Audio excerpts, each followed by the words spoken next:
que a mãe é bem roubadora de comida. Quando eu operei meu joelho... Mas não é bom falar? Ela vai ficar sem comer. Ela só pode tomar, né? O que eu trouxe. Eu acho que não é essa colher aqui. Não, é porque ela não... Ah, só se fizer uma sopa, né? Ah, é verdade, mãe? Tem que falar com a nutricionista, né, Su? Tomar uma sopinha. Sopa. Hã? Chamando a senhora ali. Ai!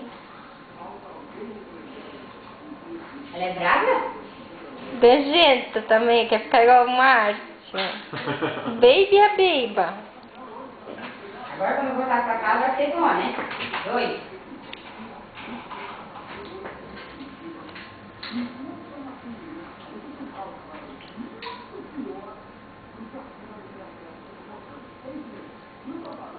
Mas também vai ter que fazer um carinho. A cara vai dizer, ai, frio, só preciso deitar um pouquinho aqui. Quando deitada, ficava com ela. Fica quieta. Não, eu levava dentro da na boca, né? Por que tu toma e joga fora? Ela não consegue engolir. Ela vai. Daí, como é que faz?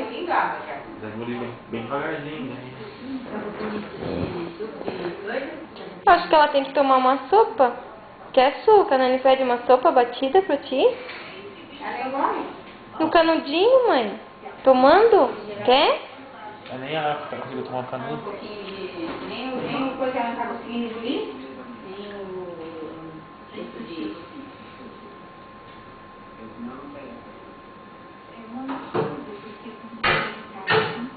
Um pouquinho de água de coco, se ela não vê se consegue engolir. No canudinho? Melhor quando ficar. Toma? Sim, no copo? Tu não acha melhor no canudinho? Vai ficar magrinho. Sim. Os outros vão achar que ela fez lipo. É, fez um... Lipo.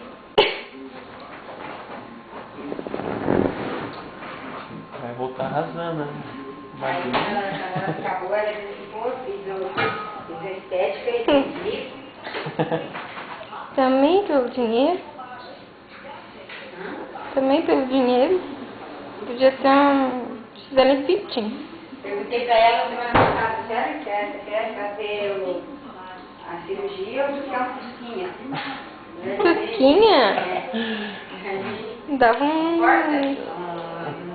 Delta, né? Dava Ela um... conseguiu, Daí ela disse, ai, eu nem sei porque ri do meu queixo, eu ri do Fusca.